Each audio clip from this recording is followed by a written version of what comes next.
On the discussion of the presidential speech on Tuesday at his declaration at Eagle Square is Mr. Ariyo Dare. Mr. Of course, Ariyo Dare Atoye is National Coordinator of Democratic Young Patriots. Mr. Dare, welcome to Good Morning Nigeria. Thank you very much. Okay, let's take this now from the perspective of the youth.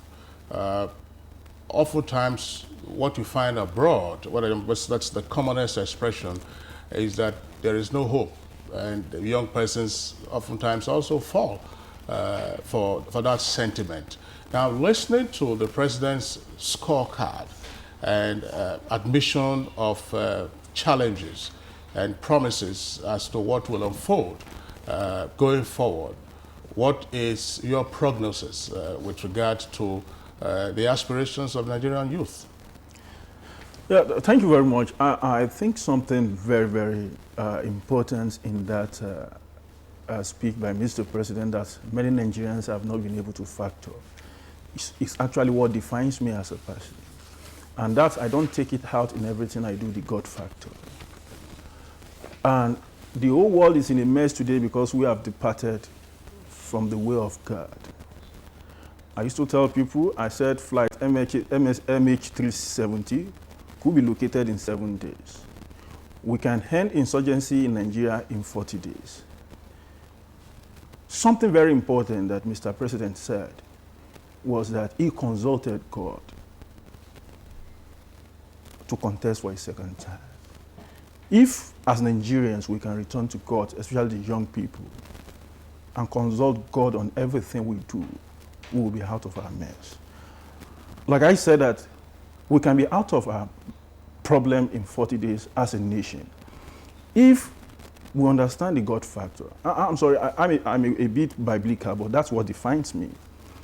I've read, there is a story that defines what I understand in the Bible. That's the story of Jehoshaphat and Judah. They cry unto God when they saw the problems confronting them.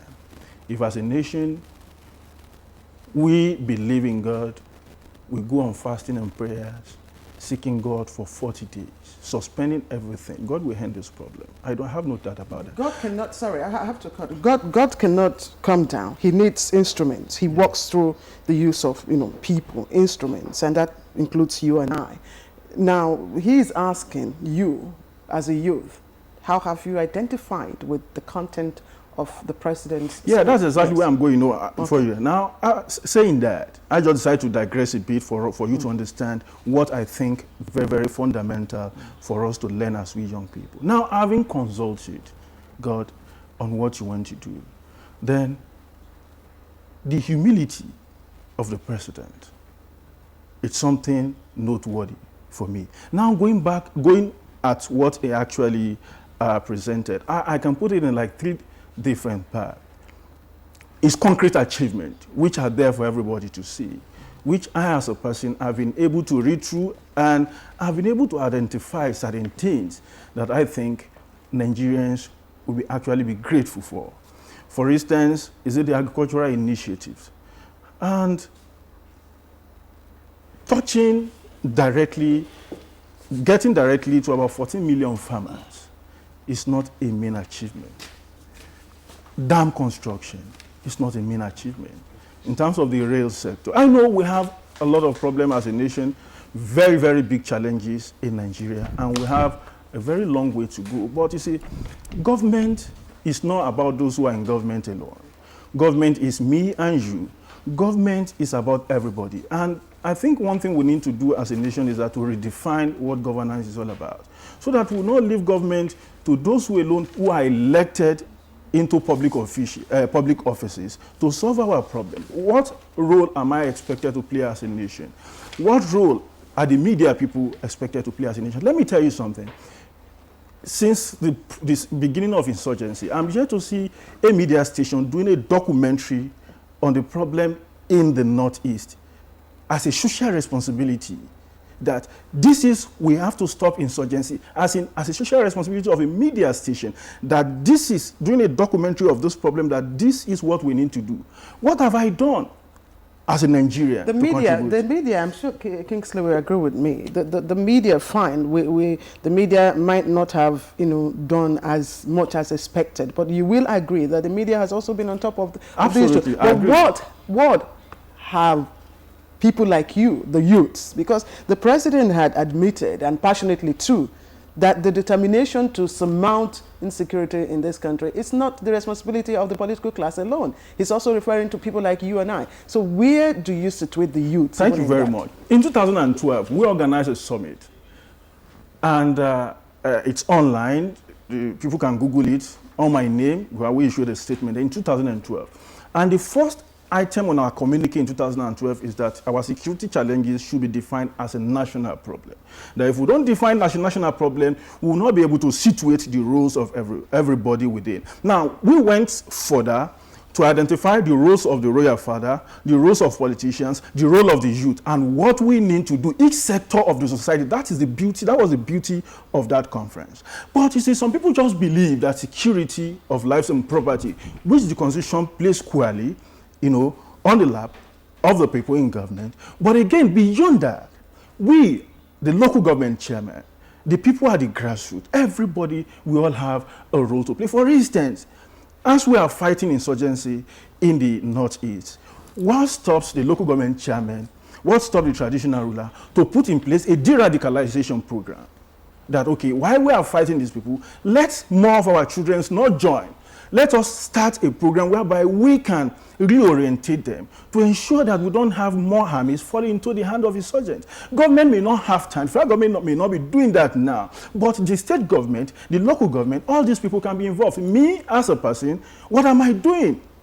Have I made your Mr. Dare, the first question I asked you was this. You listened to the president's declaration speech. Yeah. In that speech, he spoke to different persons, different groups, and to Nigerians. And I said, take this as a subset. If the president spoke to you, or if the president spoke to the youth, what was your takeaway message from that speech? And what does it mean for the future? Yeah, for me, it's one of the most outstanding speech I've ever listened to from a leader in Nigeria. Promising, and it gives hope. And you see, one thing that is also very strategic about us is the president admitting in his speech that we have challenges, and at the same time urging all Nigerians to join him in addressing this problem. As young people, what we need to do is to look at what role can we play to redefine this nation. For instance, the people who are ruling us today, who are governing this nation today at all levels of government, they are going to leave one day. We, as a people, we must now key into all those things that we've read, we've seen, the mistakes of those who are in the leadership today. And on the speech itself, the president mentioned different sector of the economy. Let the young people also look at the speech of Mr. President, dissect them sector by sector. Is it true that we have achieved also in agriculture? Is it true we have achieved also in road construction? Let us debate on issues and let us leave sentiment aside. Okay, Dare Atoye, of course, a national coordinator, Democratic Young Patriots. Thank you for coming to share your perspectives. All right, don't forget that in focus this morning is the intra-party or internal party democracy and overriding influence of party executives. That will be coming up in a moment.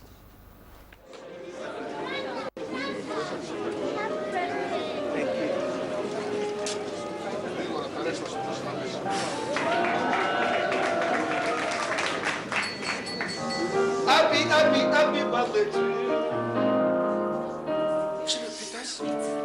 Happy birthday to you. Happy birthday, dear Professor. My former students. Happy birthday to you. Every day, life is made better by the moments of surprise we create for others and for ourselves. Be better. Surprise someone this season and make sure to text 11 to 400 to get a surprise from MTN. MTN, everywhere you go.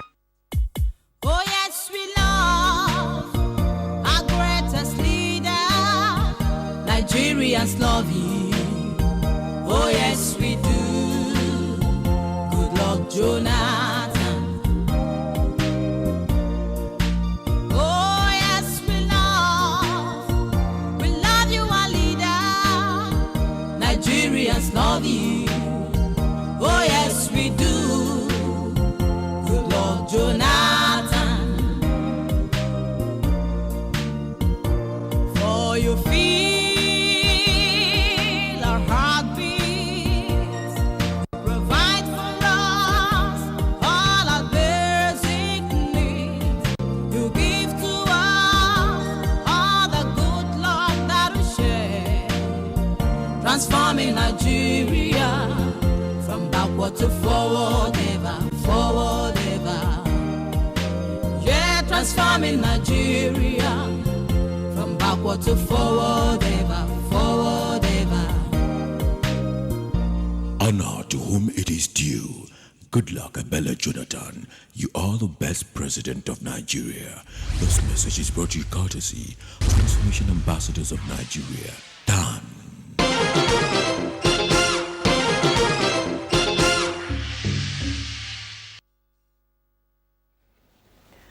All right, welcome back to Good Morning Nigeria on the network service of NTA. Now, state governors, by virtue of their positions, are leaders of the various political parties they represent in their states. But popular opinion is that they seem to have taken this leadership responsibility to a dictatorial level, such that more often than not, they distort whatever internal democracy that exists. Here is Timothy Yusuf with a backgrounder on this. Lack of internal democracy in political parties in Nigeria is a threat to the country's nascent democracy. Many watchers as well as players in the political space have noted that recent party primaries throughout the country clearly showed that the political parties are not operating within democratic principles, as various political parties have failed to open up their parties to all party members who are eligible and want to run for offices in their party primaries. Some of them believed that some candidates were imposed on the party without election and due process. In this direction, some political players say some of the governors have formed dentists and democracy.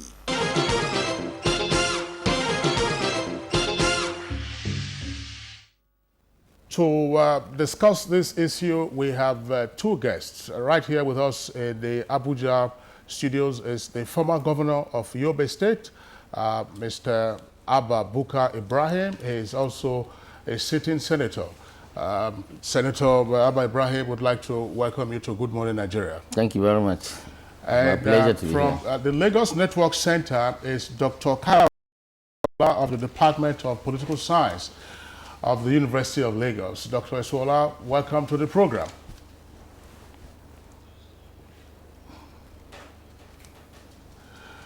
Okay, we'll begin with Senator Abba Ibrahim, right with us here at the Abuja studios. You listen to the background report, and there is no day now you open the pages of newspapers, on radio, on television, and you're hearing reports as to what governors are doing. And this cuts across all political parties. It's not just the ruling party or the opposition or the fringe political parties.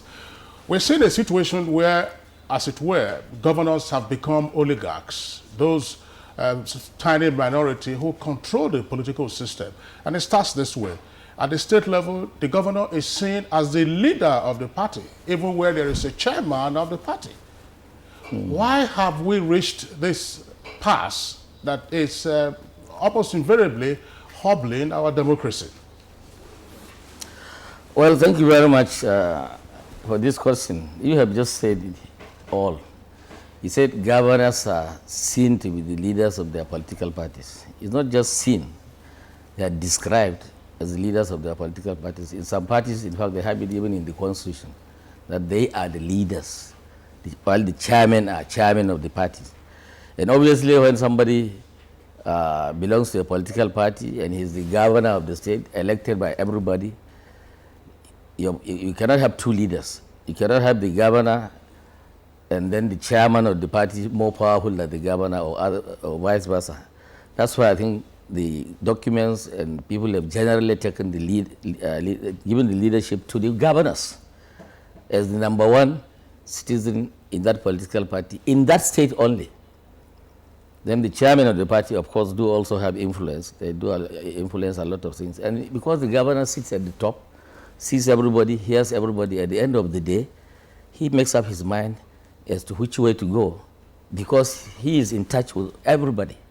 Nobody else has that advantage of having contact with everybody and deciding in the interest of the state at any given time in that locality. I'm sorry, distinguished Senator. What we are looking at here, you're restating what the reality is. What is the difference between a chairman in governance, for instance? I'm just saying in corporate governance.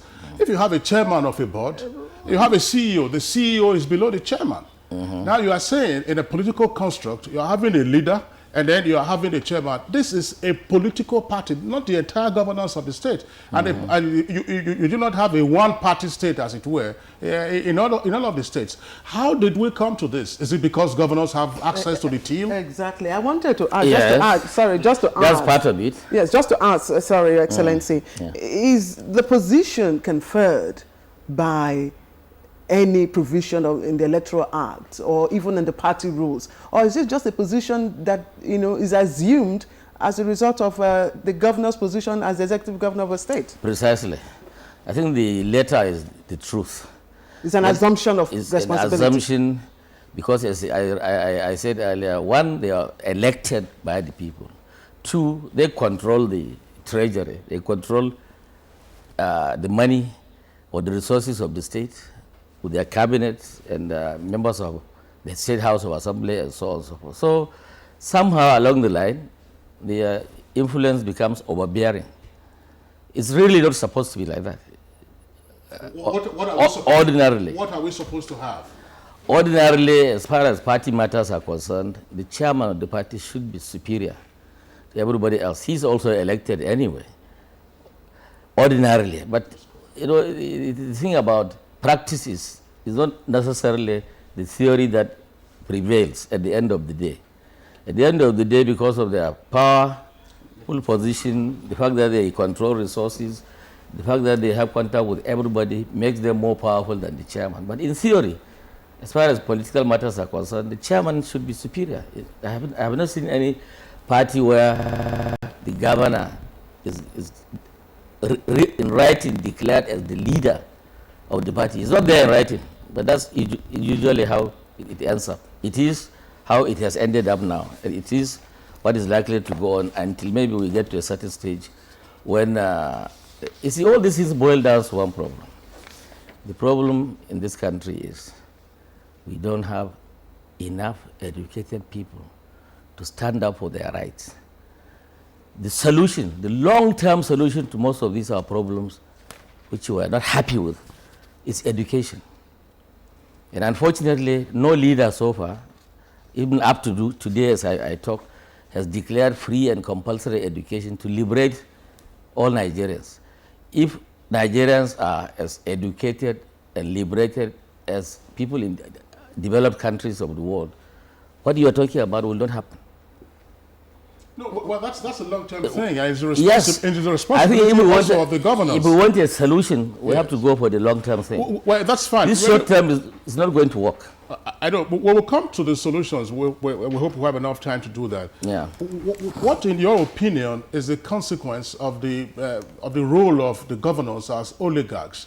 Are the parties growing thereby, or the parties are stultified? They just become their mere appendages and tools. Well, not necessarily, really. It's not that the governors just do whatever they want to do in the party because they are powerful, because they are number one, and so on. So that's not true. They also consult the executive members, including the chairman, of course. The chairman is the overall leader of the executive council of that political party in the state. They do work hand in hand. They do work in consultation. They don't just become dictators and dictating to everybody what they think is right. That is not really, in practice, that's not true. They do consult, they do contact, they do discuss, they do collectively take decisions. But at the end of the day, their own ideas in most cases prevails. Okay, we'll go over now to the Lagos Network Center, where Dr. Kayode Eswola of the Department of Political Science, University of Lagos, is right there on your screen. Dr. Eswola, you've listened to the candid opinion of Senator Abba Ibrahim, the former governor of Yobe State, that the reality that we are faced with is a system where governors they are virtually in charge of the political parties, notwithstanding the party hierarchy that places the chairman at the apex of the party in the state, with all the attendant consequences. What's your reaction to this? Well, thank you very much. You see, two things have brought about this scenario. I don't want to call it a problem because I do not see it as a particular problem. One is that the Nigerian political system is a federation. And then two, we operate a federation along line democracy. If federalism has to do with seceding power to the people at the grassroots, and democracy is all about the choices of the people, it follows logically, therefore, that whoever is closer to the people controls the ultimate power in politics. So in summary, that we have the governors as powerful as they are today in Nigerian politics is a reflection of the federal democracy that we are practicing. Technically speaking, it should not be so. But it has to be so now because we are still building democracy. All over the world, where you start heading socio-political projects, you must pass through some stages of sacrifice. What is happening today will be compared to the stage of sacrifice that Nigerians have to pass through before we eventually get stable in the development of our federal democracy. So the Honorable Senator over there is quite right. And that is why things have been happening in this country the way they have been. If you remember in 2003, 17 governors held President Obasanjo, then president, to ransom in favor of, Alhaji Atiku Abubakar. And until things get into what in Nigerian parlance we want to call settlement, they didn't come over it. That is the power of the governor. But at the same time, you will remember that coming to power of President Yaradua of blessed memory, and even coming to power as vice president deputy governor to governor of the current president, President Goodluck Jonathan, these two events were not also unconnected to the powers of the governors in Nigerian politics. So to me, it's not all negative, it's pro and con. So long as politics remains a game, you always have those who are closer to the people wielding the power some way, somehow. But it will get better because, like I said, Nigeria has just adopted democracy. It's quite young. It started practically in 1999, and that's not up to 20 years. So when you start something that is that young, you need to nurture it, and in the process of nurturing it, you get into troubles, you get into mistakes, errors and all this, in a bid to perfect it. And this is where we are going. At present, the Nigerian ruling class is not cohesive. We are suffering from crisis of hegemony. We are yet to arrive at that melted culture where everybody will believe that I am Nigerian. Therefore, the governors at their own levels of the state are usurping the powers of the people and manipulating, and I want you to underscore that word, manipulating the power to control one thing or the other in the politics. But it's a learning process. We're going to get beyond it very soon. That's my feeling. Dr. Eswola, I don't know what is the source of your optimism that things will improve. Now, consider this scenario as well, and that's probably one of the reasons why this is of concern to observers of Nigeria's political system, namely the issue of entrenchment. Now, if the governors continue with the way they've been carrying on since 1999, then they get themselves further entrenched. Then it becomes a precedent. Anybody can cite it and say, oh, no, that's the way it is. That's the way we have always had it. It is a habit. And now with the entrenchment also comes up with the lockup of the political space. If I don't like you, assuming I'm a governor, I'm not one. Assuming I don't like you, we say, look, we'll shut you out of the political system. The distinguished senator right here with us in the studio says, look, he doesn't like X, Y, Z. We shut him out. And the shutout can take a very prolonged time. What then is the source of optimism that going forward, things will improve? Very clear source of optimism, and that is what you call dialectics. You see, if you historicize this thing, Nigerian governors have never been that powerful. We had a semblance of democracy in the Second Republic. There was a president in person of Alhaji Shehu Shagari. The governors that time, even under democratic setting, we had almost the same party structure and arrangement. We're not this powerful. Power lied at the center at that time. The president was ultimate. He was the god of everybody. However, in 1999, we returned to democracy after a period of, military rule, military interregnum. And then Nigerians came back with a kind of fear about dictatorship. They saw the center as being too powerful. And then they began to look at structures and strategies of reducing the powers of the center so that we will not be running democracy as if we are running a centralized system of government or, if you like, a military system. That was the advent of the beginning of the strategies to reduce the power of the Nigerian president. Now, to hit your question, why am I so optimistic that it's going to get better? Once the power was at the top, the governors have hijacked it now. But remember that in the process of doing that, the governors are using the people in the grassroots to checkmate the powers of the president. Write it down. These people who are being used will also gather enough wealth of experience someday politically, and they will use the same power against the governor. At that level, you have a balanced political system, and that is where we are going. That's how it works, dialectics. Every thesis will produce another thesis that will eventually consume it and then give another new scenario. That's the way it's going to work. Okay, let me get back to Senator Abba Ibrahim. You talked about the absence of a written document, a written law, of course, regulating the activities of members.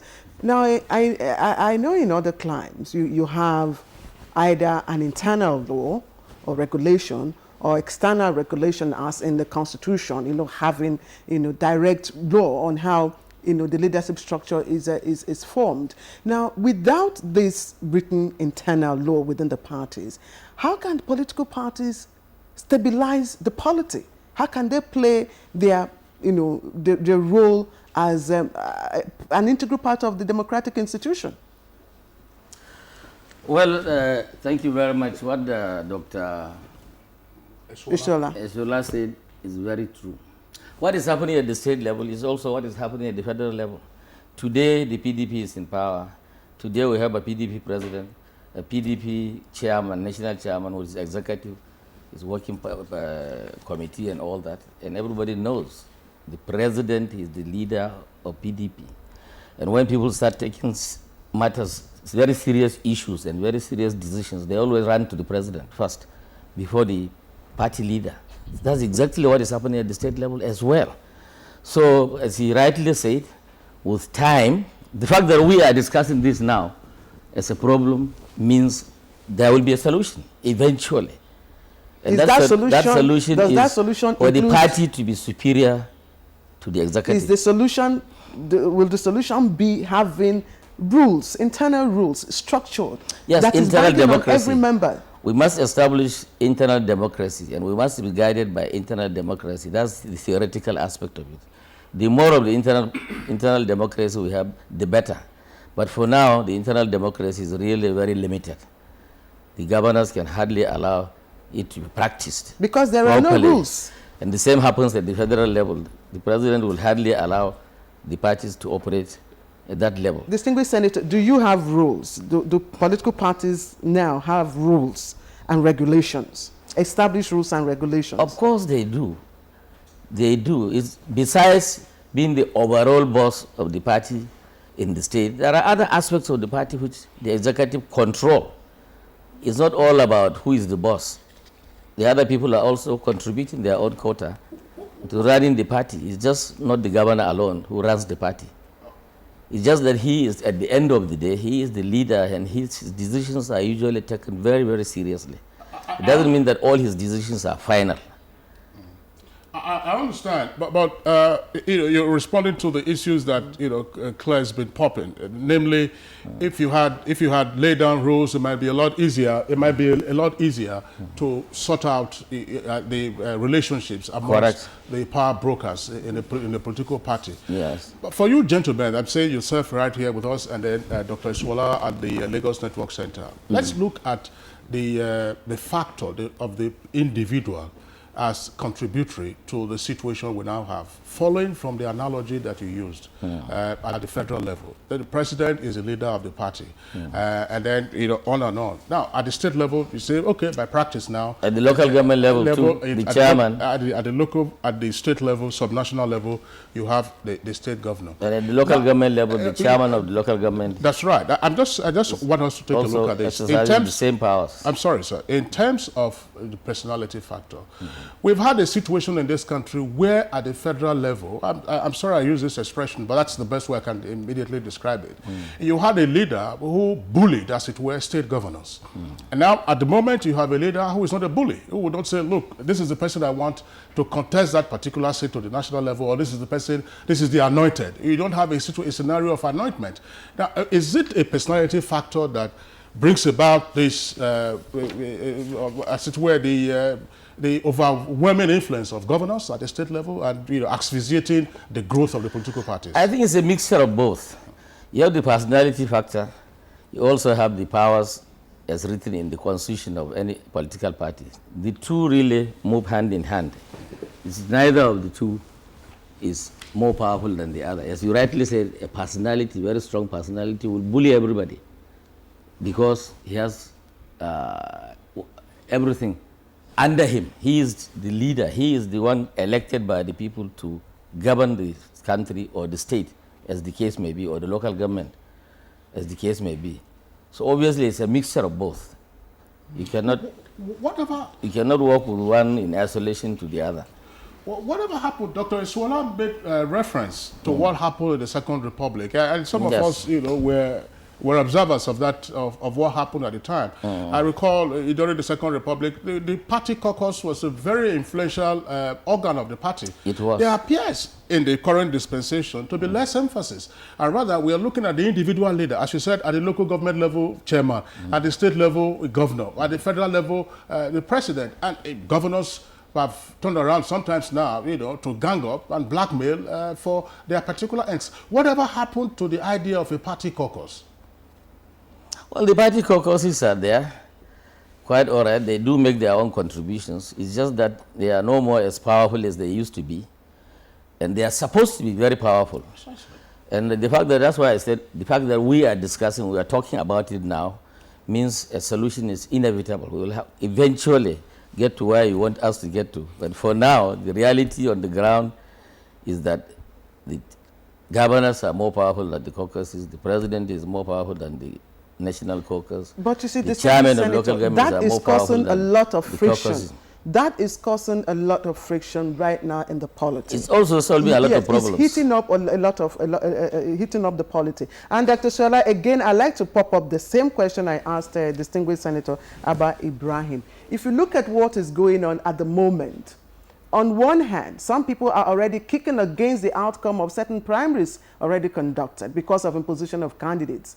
On the other, we read a group of persons ran to their state House of Assembly, kicking against what they call lack of internal democracy. Now you have members of the legislature kicking against their own governors, and all because of imposition of overriding influence of their state executives. So where is the place of rules and regulations within the political parties? Understanding of politics, and if we emphasize the word politics, tells me that that game is never, anywhere in the world, played by rules. I emphasize politics anywhere in the world is never played by rules. It is played by values. it is the development of these values that will now snowball into rules that you call rules. So rules are superficial. They exist at the peripheral level. They are in the level of superstructure. The fundamentals are the values. And that is exactly what I'm trying to talk about. When you are learning a process, when you are politicians, by their nature, are always running after their own interest, and that interest is ultimately the interest of power. So they can come out today when it does not favor them and say, oh, somebody has hijacked the party structure, it's dictatorial, it doesn't allow internal democracy, therefore I'm calling for his head. The same set of politicians will keep quiet tomorrow if that same game is played and it comes to their favor. Okay? So I don't see it as a problem. All over the world, if you study how democracies develop, okay, it must pass through this crisis stage to arrive at values. I think that is what Nigeria is passing through now. The moment we arrive at that value, then rules can then be set. Then there's an hegemonic order which will entrench in everybody's mind that this is how we have been doing it. That is what differentiates the advanced democracy from the young one. It's not a matter of law. It's not, in fact, Nigerians have so many rules that I don't even see in American political system. But rules don't operate politics, it's values. And again, on the note of optimism, we will get there. But maybe also we should help the system one way or the other. The gentleman who talked about the declaration of the president the other time was probably complaining about the press, you know, and the role it played in all these things. Maybe sometimes the press, too, should assist in ensuring that there's a balance in the standard of reporting. I mean, for instance, I don't know any other part of the world except Nigeria where we refer to local government chairmen and even governors as Your Excellency. What I understand about Your Excellency is quite different from what we practice in Nigeria. So, which means that even the press, which is supposed to be a bit neutral, is also, you know, contributing to the embourgeoisement of the political class. And that is not limited to the governor, it's not limited to the president, it's not limited to the local government chairman. It's all about, you know, a system that is new to us. We still don't understand it, how it is practiced at the best standard. And we're experimenting and strategizing. But someday, with this kind of discussion, like the Honorable Senator there has said, that we're discussing it, we're engaging it, someday it's going to get better. But it's not a problem to go and start getting panic for at all. Dr. Iswola, I mean, you used the phrase the word dialectics and embourgeoisment. I thought that communism collapsed headlong 25 years ago. You know, that Marxism went with it. But regardless, let's just focus on this. I asked the question earlier about the role of strong personalities as a factor in the current arrangements that you say is a learning process for us.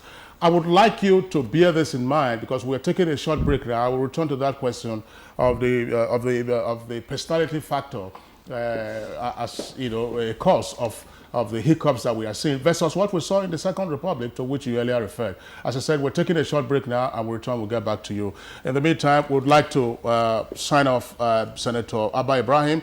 Last word from you, 30 seconds.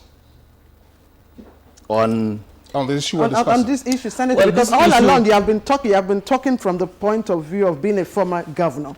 So let us look at the reality on ground. How can we get out of the political violence if we don't have a culture of stopping, you know, imposition of party candidates, you know, selection of party candidates, not given the enough room for people, you know, to vie for positions democratically. But that's why you have the judiciary. People who believe they were not properly treated at any of the congresses can go to court, challenge the decisions of whether the governor or whoever else in the state took a decision against their interests. Well, they should actually be the ones to be pushed forward, can go to court. And the courts can sometimes rule in favor or against you. So, as Dr. Iswola rightly said, through these processes of written laws, the values he has talked about, and the constitutions of the parties, and the constitution of the country as well, and the judiciary, and the lawmakers, I believe gradually, this is a learning process, we'll gradually get things better. As I rightly said earlier, the fact that we are discussing these now and we see them as problems means a solution will be found. The human being is always working towards getting the ideal. The ideal may be very far, but you're always struggling to get as close to it as possible. Okay. And that's why we have the judiciary. Okay. On that note, we'd like to thank Senator Abba Ibrahim, former governor of Yobe State, for coming on Good Morning Nigeria. Thank you very much. Well, this is Good Morning Nigeria. We'll take a short break, and when we return, we continue with the discussion of governors as oligarchs in the current political dispensation. Jig in the water will get school uniforms whiter, and it is the top stain fighter that will get your whites much brighter. Just Chickens! Pot puree and lemon. Just Chickens! Hey, you better go get it! Now available in lemon and pot puree fragrances, the newest and freshest way to chickens. The Dettol and Ministry of Health team is visiting schools to teach children how to protect themselves from diseases. Do you know what germs are? They are tiny, harmful, living things that you pick up from dirty surfaces. These germs can make you ill and prevent you from doing all the things you like to do with friends. That's why you need to fight them by washing your hands regularly with Dettol soap. Mom, today we learned how to fight germs with Dettol soap.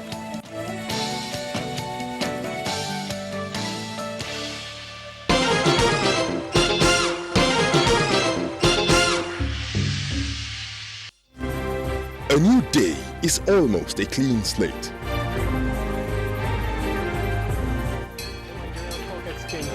The plethora of opportunities offered. The chance to choose. Investing in agriculture is the key.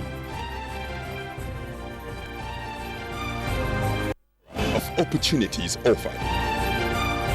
The chance to choose. Investing in agriculture is the key.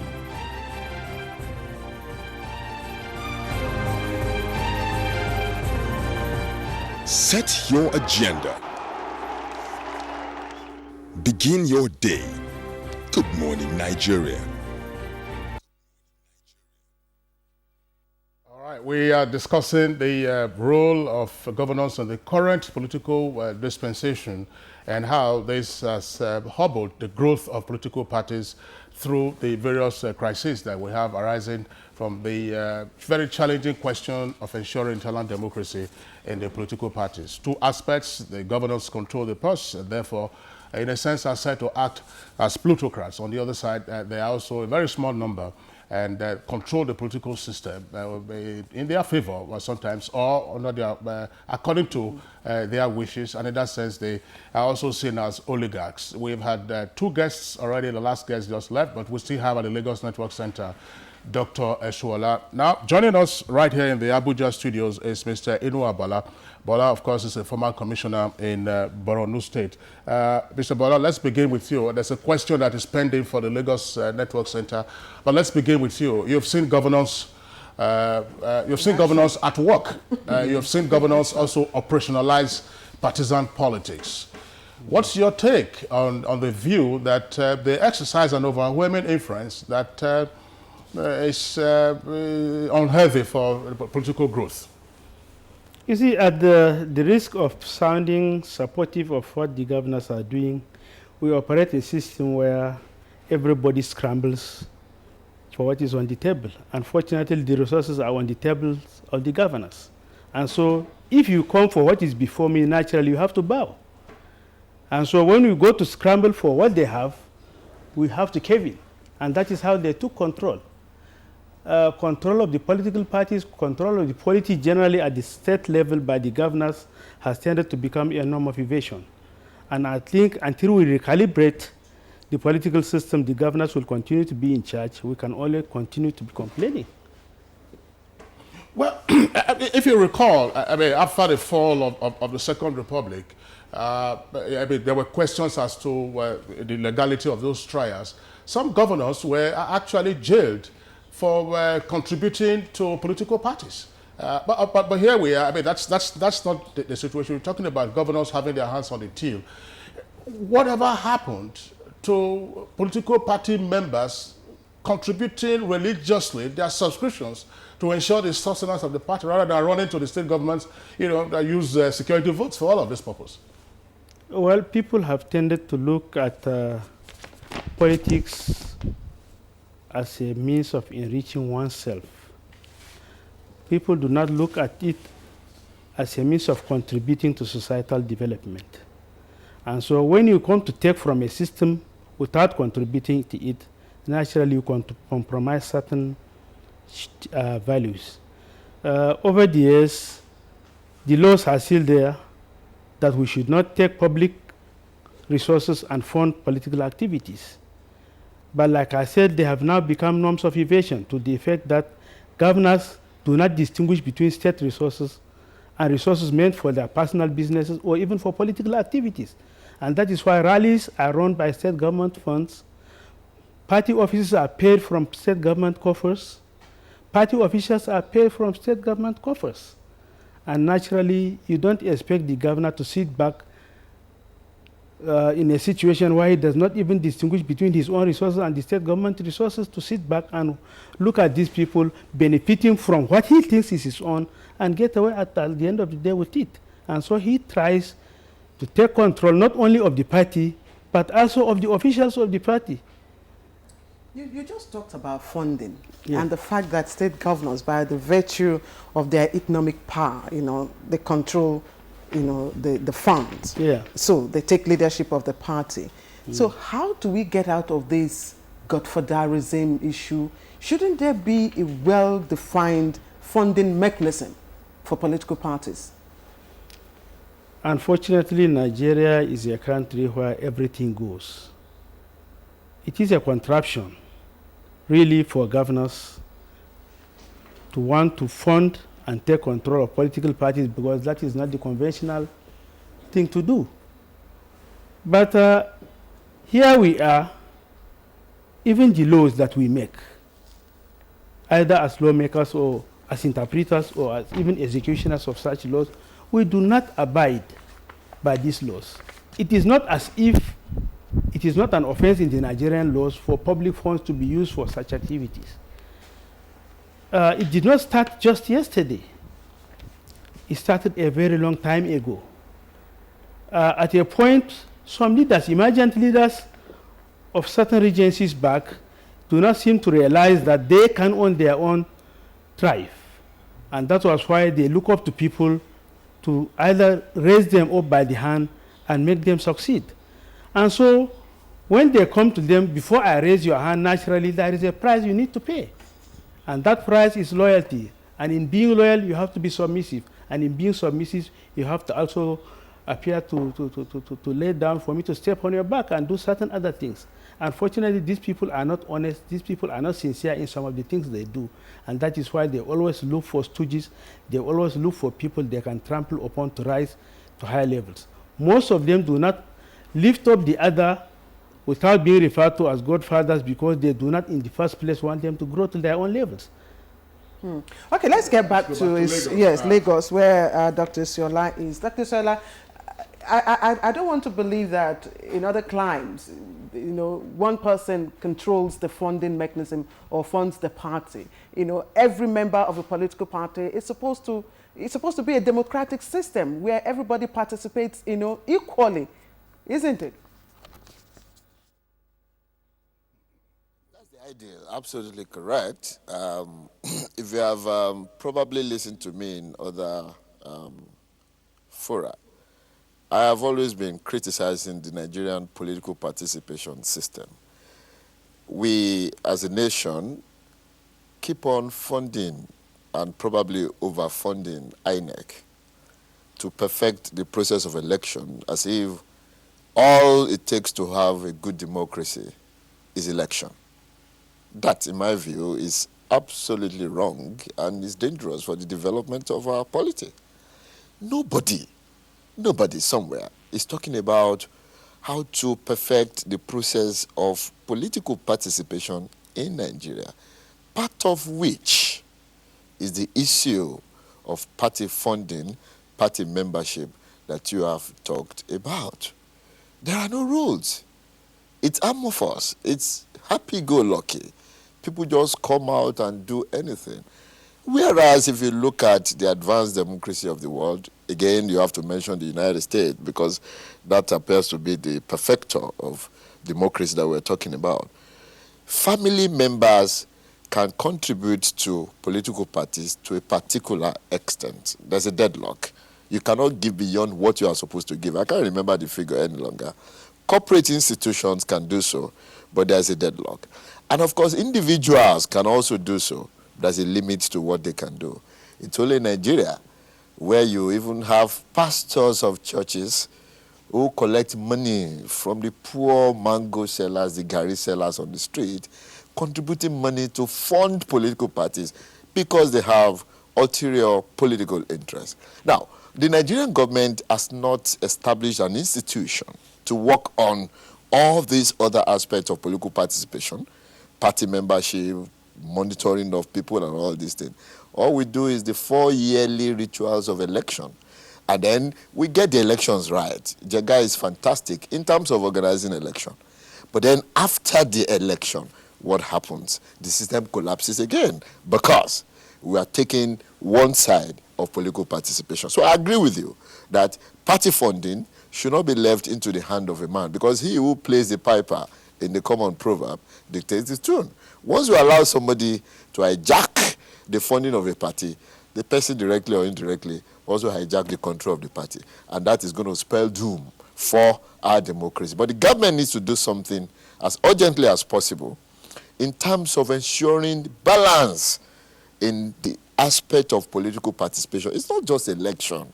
You have to start from the beginning. The ritual that you go to the polling booth to do by printing your finger on a paper is the apex of all other, all other fundamentals that make you decide to participate in politics. Nobody is talking about all this. We're only talking about election. I think government needs to do something about that, to make it there. Then I was asked about the issue of the personality in politics the other time and why personality will make a difference. I agree with you.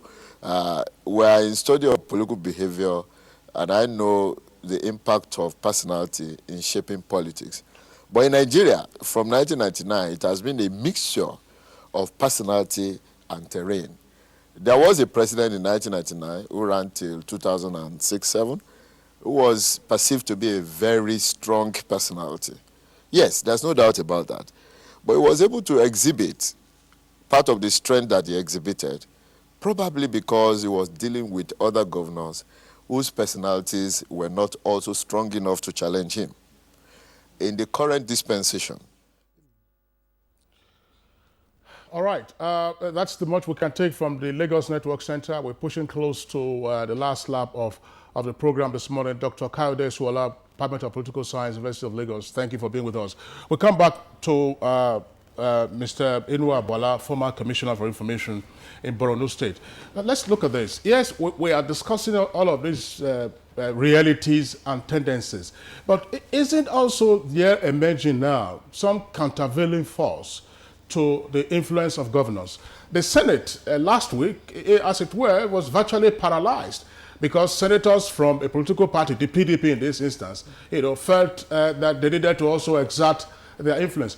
Are we likely to see, going forward, certain other centers of influence and power rising to counterbalance the overwhelming influence of the oligarchs that governors are at the moment? But I think it is a healthy democratic practice where other forces other than the governors begin to rise up to challenge this domineering influence by governors, especially over party control.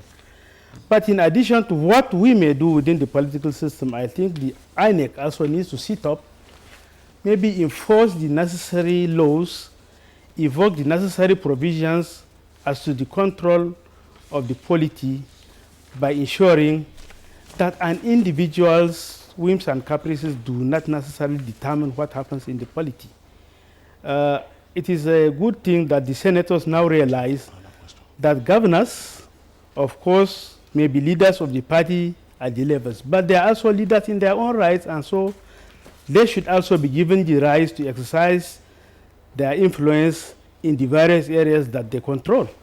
And that is where this conflict comes in. I think when we have more of such conflicts, we are tending towards resolving some of these fears that people have about governance. Okay, he's also optimistic. But Mr. Inua Boala, former Commissioner of Information, Borno State, thank you. Thank you you. Kingsley, I think we've done with this oligarchic influence. That's your... Well, I mean, it's a simple description. It's a simple description where you have a few persons who control the political system, and that's what we are dealing with. It cuts across party lines. It does. And we have started the conversation today. We do hope to continue with it, going forward. I'm sure some other governors would like to come and also tell us their own perspectives. Perspectives, absolutely. So it's important for us to have a better understanding of our political party system. Moving on now to sports, the Super Eagles of Nigeria have promised to secure the 3 maximum points as they intensify training ahead of their away clash against Congo. And a replacement for the 2015 AFCON AFCON host is to be named as CAF and Morocco part ways. Here is Musbah Udan Wahab with these stories and more.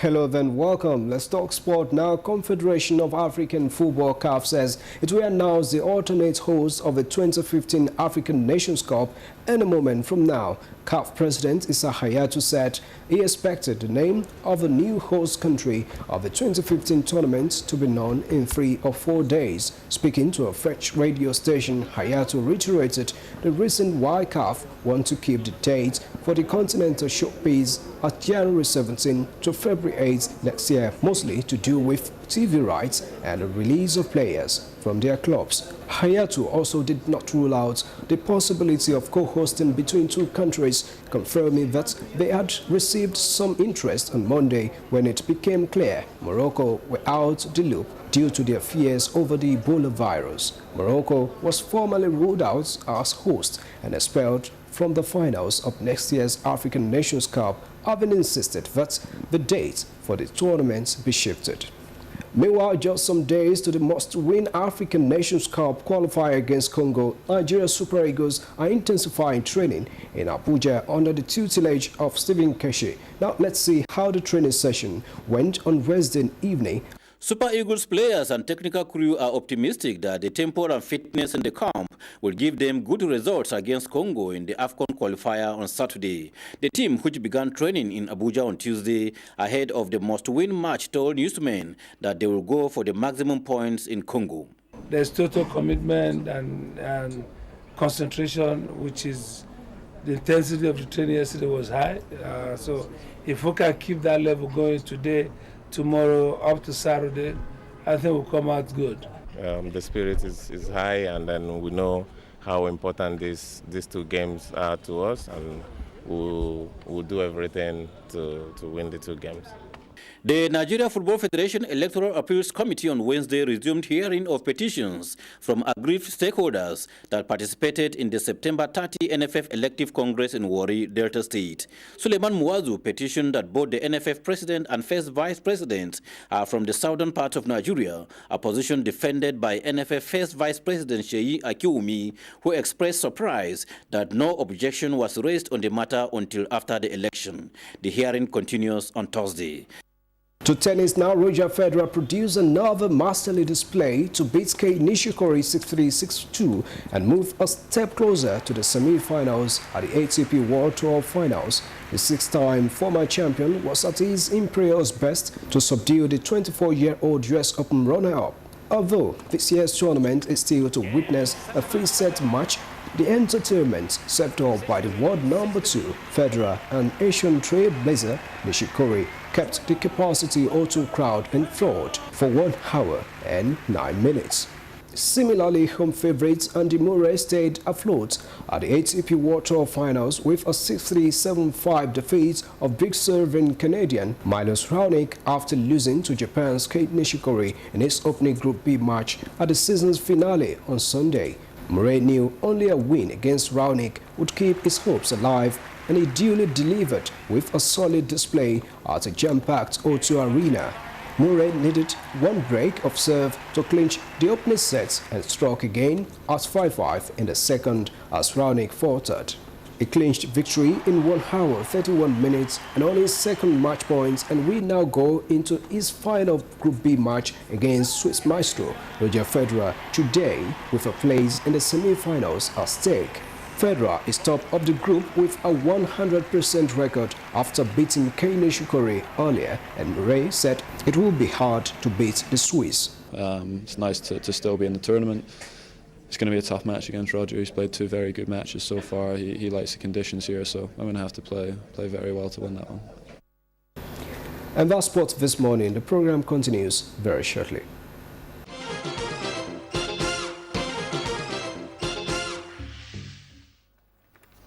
And on arts and entertainment, Abdul Malik Adio peeps into a new Nollywood movie he says was inspired by the life and legacies of a late Nigerian icon. Hello there. One of the much anticipated feature films of 2014, titled A Place in the Stars, was premiered earlier this week in Lagos. The featured film focused on how fake and adulterated medical drugs are being traded for billions of dollars. It was inspired by the tenure of the late Dora Akunyele as the Director General of the National Agency for Food and Drug Administration Control. Papa, how are stars formed? When one is good, honest, and unselfish in all their dealings. Set in 2006 in Nigeria, The Place in the Stars is a Nollywood movie that tells the story of Kim Dakim, a young lawyer who has vital information about trafficking of counterfeit drugs and stands to make millions of dollars if it doesn't pass the information. Faced with deadly consequences of crossing the counterfeit drug kingpin, Diakwan Okonkwo, who is ready to kill to protect his thriving illegal trade, Kim battles conscience and professional responsibility as he determines which way to turn. One thing, this will be the last cheap trick you pull. Inspired by the tenure of the late Professor Dora Akunyele as the Director General of the National Agency for Food and Drug Administration and Control, NAFDAC. It is the highest evil of our generation. It is worse than HIV/AIDS. The movie centers on a thrilling story of illicit drug trafficking, violence, and a man's choice between conscience and the pull to get rich. You disappoint me. Money isn't worth much if you can't face yourself in the mirror. This is my opportunity to take my share, and I'm going to take it, even at the risk of your own life. Directed by internationally renowned filmmaker Steve Gusak, the movie showcased some of the best actors in Nigeria, and international award-winning actor Segun Arinze, Dejuma Lewis, Yemi Black, Femi Branch, Matilda Obaseki, Julian McDowen, and Amaka Ngbo. With thrilling scenes, A Place in the Stars is definitely a must-watch.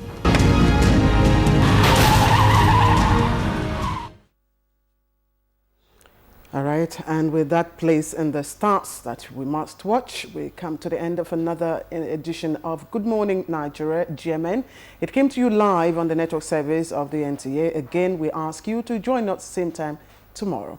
I am Claire Adilabu Abdul Razak. Have a pleasant day. And that's how it's been today. My name is Kingsley Osadolo. As Claire said, the program returns tomorrow at 7 o'clock in the morning. Do have a lovely day.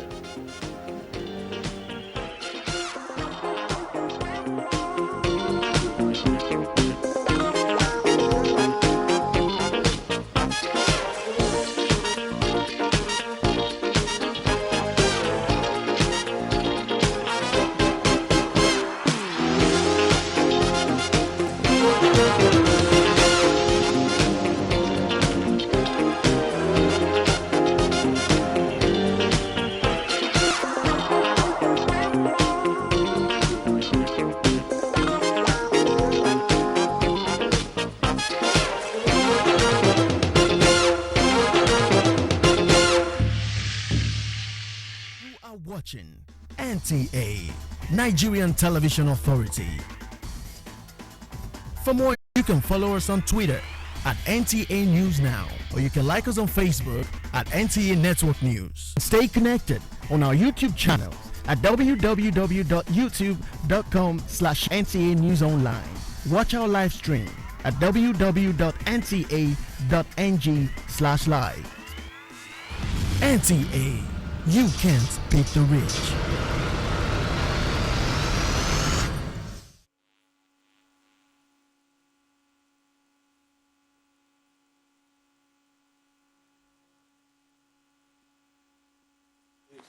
Hello, audio check, audio check. All right.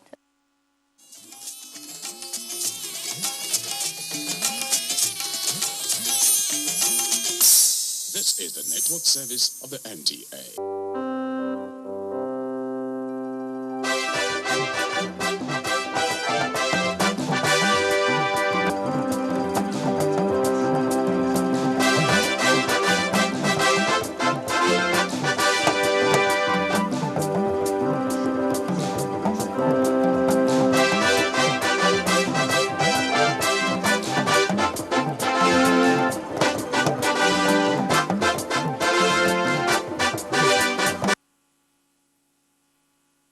Very good morning to you. Thank you for joining us on Sports Reel, the Thursday edition, and it is coming your way on the network service of the NTA.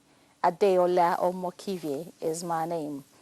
On the program today, we shall be talking about the Super Eagles and, of course, what the Falcons are preparing to do. Then we will take a look at squash. We'll talk about a Nigerian who made the country and the continent proud in table tennis. And of course, we'll be taking a look at basketball and what challenged children in orphanage homes decided to do. All of this you will enjoy if you only stay tuned to Sports Reel. Thank you once more for joining us. This weekend, across the Africa continent, countries will be engaged in the qualifying matches for next. Free kick, you can't beat it. We have to make use of it. Now, I've observed that Musa is very good in free kick. If we develop it, let him take our free kicks. Okay. And then early goals counts. If we score early, the best players in the attack, like I said, IK, Mini K, they don't faction the formation for them. How to play, maybe 2 off from 1 behind.